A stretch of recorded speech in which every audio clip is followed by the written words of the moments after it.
Dans les Balkans, au Monténégro, plusieurs feux de forêt sont toujours actifs dans les environs de Nikšić, la deuxième ville du pays qui se trouve au nord-ouest de la capitale Podgorica. Les feux étaient quasiment éteints en fin de semaine dernière, mais le vent et la chaleur ont favorisé les reprises de flammes. La plupart des feux qui ravagent depuis 2 semaines la Grèce et la Turquie sont stabilisés ou en rémission, à l'exception des incendies sur l'île grecque d'Eubée ou encore dans la province turque de Mugla. Plusieurs secteurs de cette province au centre-ouest de la Turquie ont été détruits et le feu continue d'avancer.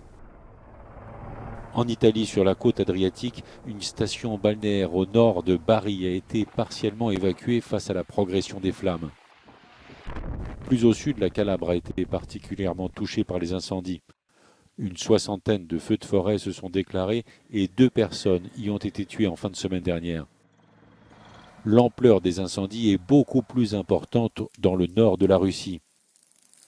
L'agence météo russe Roskidromiad estime que plus de 3 400 000 hectares sont en train de brûler.